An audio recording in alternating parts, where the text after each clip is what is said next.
ان الدین عند اللہ الاسلام۔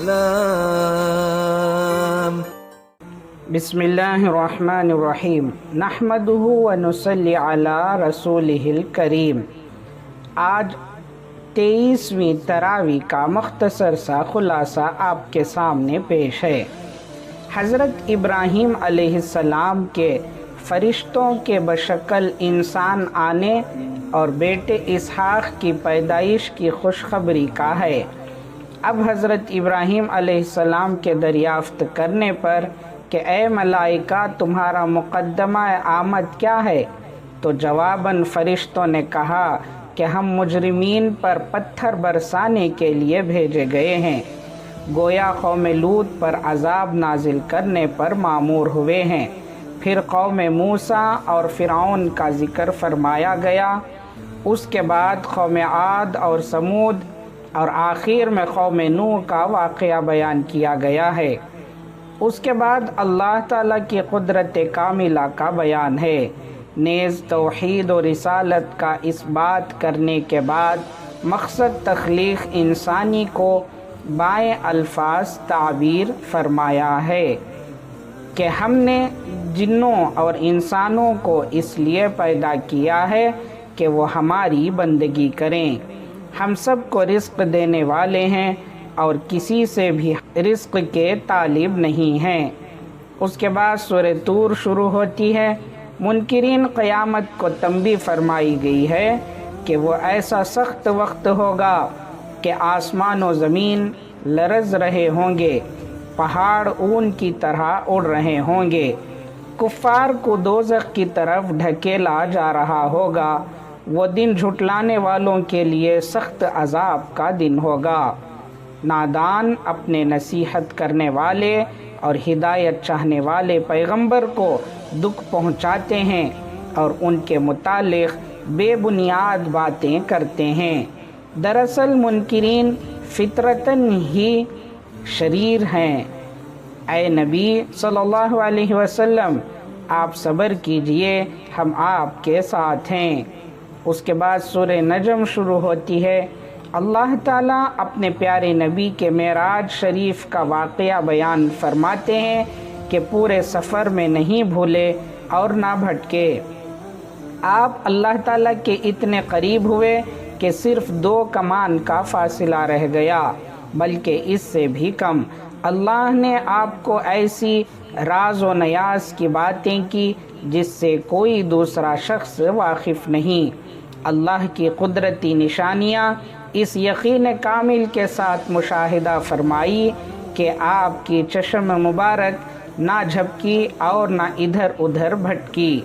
ارشاد باری ہے، اے لوگوں، تم سفر معراج کی صداقت پر اپنے پیغمبر سے جھگڑتے ہو۔ یاد رکھو، تمہارا پیغمبر تم تک صرف وہی باتیں پہنچاتا ہے جن کی ہم ان کو وحی فرماتے ہیں۔ وہ اپنے نطق و خواہش سے اپنے منہ سے کوئی بات نہیں نکالتے۔ دل سے باتیں گھڑنا کافروں کی سرشت ہے۔ ہمارا پیغمبر وہم و گمان پر بھی نہیں چلتا۔ اس کے بعد سورہ قمر شروع ہوتی ہے۔ حضور پر نور صلی اللہ علیہ وسلم کے معجزے شق القمر کو بیان کیا گیا ہے اور اس واقعے کو کفار کی شکست کی نشانی قرار دیا گیا ہے۔ وہ نبی کا جادوگر خیال کرتے ہیں، یقیناً وہ اپنی روش کو بدلنے والے نہیں۔ ان قریب وہ شکست کھا کر پیٹ پھیر کر بھاگ جائیں گے۔ اس کے بعد سورہ رحمان شروع ہوتی ہے جس میں اللہ تعالیٰ کی بے شمار نعمتوں کا بیان ہے۔ اللہ کی نعمتوں کا ادراک اور احساس اور استحضار کروا کر بار بار فرمایا گیا کہ نعمت قرآن، نعمت علم، تخلیق آدم اور قوت گویائی، کائناتی اور انسان کی نفسی اور آفاتی نعمتوں کا ذکر کر کے منعم یعنی نعمت دینے والے کی پہچان کرائی گئی۔ انسان کا فانی ہونا اور روز قیامت جزا و سزا کا ذکر کر کے اللہ کے باقی ہونے کو فرمایا گیا ہے۔ اس کے بعد سورہ واقعہ میں قیامت برپا ہونے میں کوئی شک نہیں۔ اس روز نیک لوگوں کے اعمال نامے ان کے سیدھے ہاتھ میں ہوں گے اور گنہگاروں کے اعمال نامے ان کے بائیں ہاتھ میں ہوں گے۔ بدعمالوں کی غذا جہنم کا زہریلا درخت اور کھولتا ہوا گرم پانی ہوگا۔ جھٹلانے والے یاد رکھیں کہ قرآن اللہ کی بڑی نعمت ہے اور اس کا مقام بلند و بالا ہے اور وہ لوح محفوظ میں درج ہے۔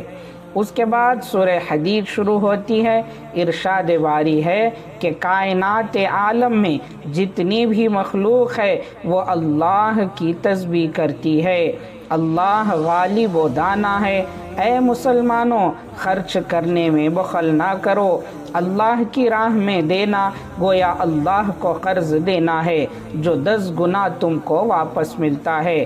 نیک لوگ نہ نقصان کی صورت میں واویلا کرتے ہیں اور نہ فائدے کی حالت میں اتراتے ہیں اور شیخی مارتے پھرتے ہیں۔ انہی لوگوں میں اعمال کے اعتبار سے صدیق اور شہید بھی ہوتے ہیں۔ اہل کتاب خوب سمجھ لیں کہ فضل و کرم صرف اللہ کی اختیاری بات ہے، وہ جسے چاہے جتنا عطا فرما دیتے ہیں۔ اللہ تعالی ہم تمام کو ان باتوں پر عمل کرنے کی توفیق عطا فرمائے، آمین۔ وآخر دعوانا ان الحمد للہ رب العالمین۔ اس ویڈیو کو لائک کریں، شیئر کریں اور کمنٹ کریں۔ پلیز ہمارا چینل اسلام مبارک ہو کو سبسکرائب کریں۔